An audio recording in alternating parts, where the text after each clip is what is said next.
Oh man, good morning. It's 8:03 in the morning and it's 17.4 degrees. The coldest I saw it last night, it got down to 10.2. You can see outside the tent there's still snow. I pitched up right on top of the snow. There was no place that didn't have snow, so we pitched up right on top. Not looking forward to getting out of the sleeping bag this morning, but it's got to happen. So I guess I'll get up. Yeah, let me show you some of the stuff I sleep with when it gets that cold. So there's a water bottle, or else it would have turned to ice. There's my little Z seat. That guy always lives in here. There's my ditty bag because of the batteries in there. There's my phone, the GoPro that I'm recording with right now. There's my water filter, a little Sawyer water filter. I'll keep that in here. And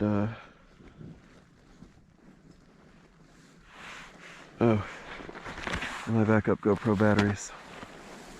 So all that stuff sleeps with me in the sleeping bag when it gets that cold, or else it'll all the batteries will die and the water will freeze and all that sort of stuff. So yeah, anyways, I guess we'll get up.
Folks, 9:15, and I can't tell you what temperature because my watch, usually where those three lines are right on the bottom of the screen, is where the temperature pops up, but I guess it's given up. I guess it's just too cold for my watch as well. I'm not sure how long this GoPro is going to roll for either, because it tends to give up after a few seconds. But anyways, 9:15, somewhere I guess around 10 degrees, if that's the coldest I saw it before. Luckily the wind has died down, and we're gonna get back on trail.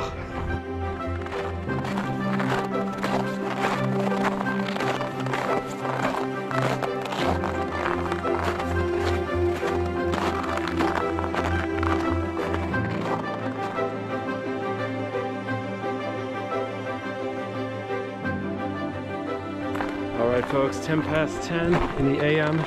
Still no temperature reading on my watch. It's still officially cold. But I've just finished, just finished the climb up to Hawksbill Summit. Look at that, man.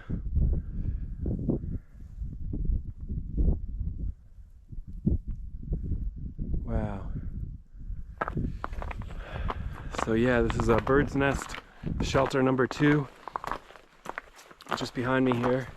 And I suppose technically the summit is right up this path, another 50 yards. So we'll take you along. Yeah, man, last night was cold for sure, but I'll tell you, I'm really pleased with the 0 degree sleeping bag. It kept me plenty warm. It took a little while for like the temperature of my body to warm up the sleeping bag, but once it did, you know, I didn't really have to worry about it anymore. I did also last night boil up some extra water to fill up one of my water bottles with boiling water. I haven't done that before. It's a move I've heard of, and it definitely makes sense, just that you can have like a little like hot bottle in the bag with you. Especially I kind of threw it down by my feet, which tend to get colder. Man, oh man. Yeah, so the boiling hot water bottle worked. I did it really halfway to keep my feet warm overnight, and then the other half just so that I would have water in the morning, because I knew it was going to be freezing. I mean, you know, it was already freezing well before the time I went to sleep, so and it was only going to get colder, and it did. So I knew that if I didn't boil water, I would just have no prayer of having anything liquid in the morning. So yeah, and it worked. It worked like a champ. So much so that when I broke camp this morning after coffee and breakfast, I boiled up what little amount of water I still had. Nice little observation deck here. Boiled up what little amount of water I still had, and put that back in the bottle as well. Don't have a lot of water right now. Don't have a lot of water at all. Maybe 0.3 liters or something like that. Maybe a quarter of a liter. Really just like one more drink of water is all I have. But I know once we get out of elevation, there's plenty of running water, and it was about 15 degrees cooler once we get off elevation. If yesterday will carry into today. Yeah, aside from that, let's see what else. Yeah, pitching the tent. Yesterday I definitely realized that I need more experience pitching the Zpacks duplex in heavy winds. And you know, I suppose right up here at the observation of Hawksbill is as good a place as any.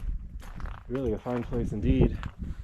To let you all know, so you can hear it here first, I'm planning on undertaking a thru-hike attempt of the Continental Divide Trail this year. So that's about 3,100 miles from Mexico to Canada.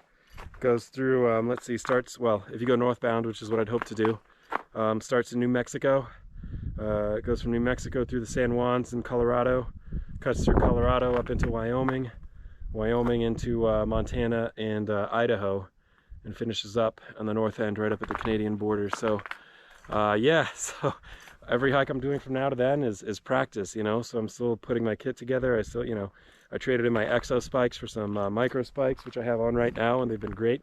I've ordered a couple new pieces of gear from Zpacks, just small things, and got the bear canister. You know, there's a couple other pieces of gear. I still want to get some sun gloves and some better sun shirts and things like that, because I know pretty much all the Continental Divide Trail is just above tree line and sunny.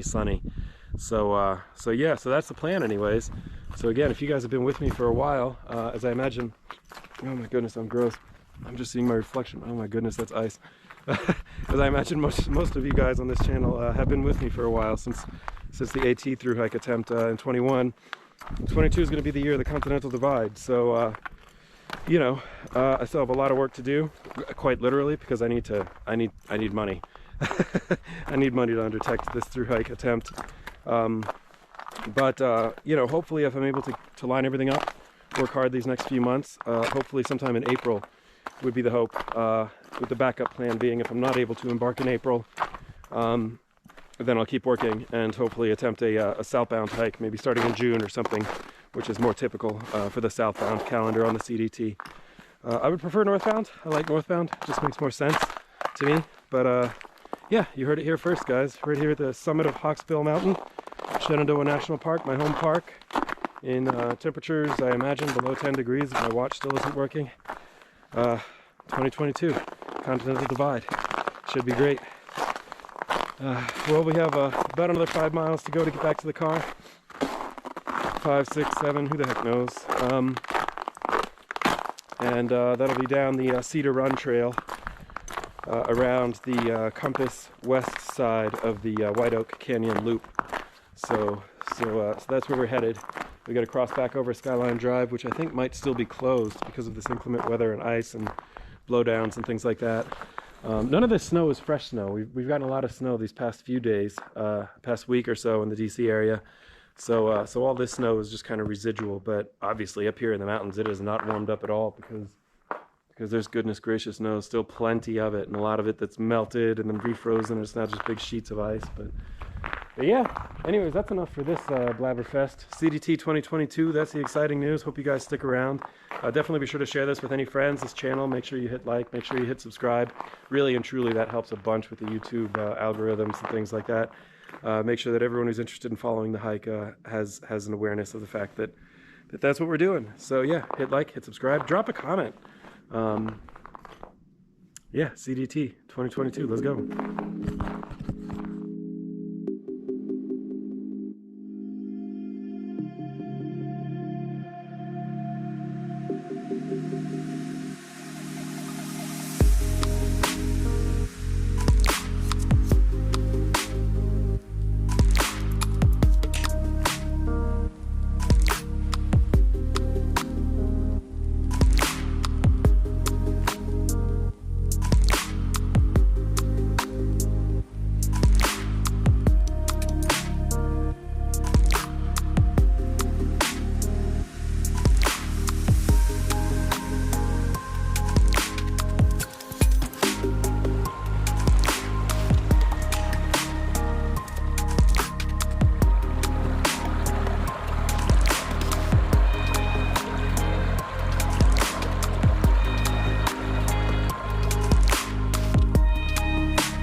Alright folks, it is 12:48 p.m. 28.2 degrees, and we're just making it back to the trailhead. That was a good hike. That was a real good hike. Definitely got a little scary last night, but you know, such is the nature of extreme cold. You know, I survived. I wasn't even really that uncomfortable. Once again, once the sleeping bag warmed up, definitely doing that water bottle trick was a great decision. Really enjoyed that. I've had my microspikes on all day today, and they're not uncomfortable, and they're super helpful. My goodness, they're super helpful. So that's good. First little bit of experience with those. Yeah, man, it was definitely a good hike. I'm definitely excited to be back at the car now and head home, get some dinner with the wife, and yeah. So again, CDT, definitely the big news of this trip.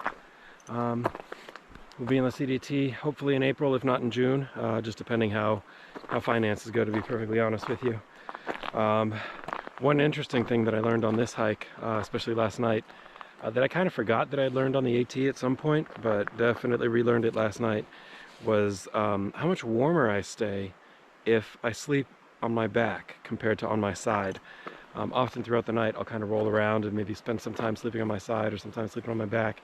I find that I wake up cold when I'm on my side, and I never wake up cold when I'm on my back.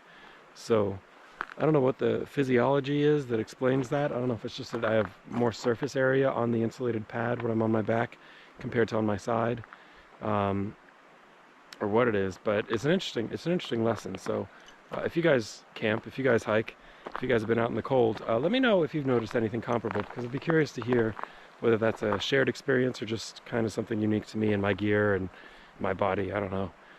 Anyways, that's it for today. Definitely enjoy you guys. Appreciate you guys coming along.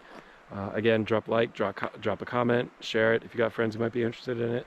And hopefully here in the next few months, we'll have a whole lot more content for you. So stay tuned.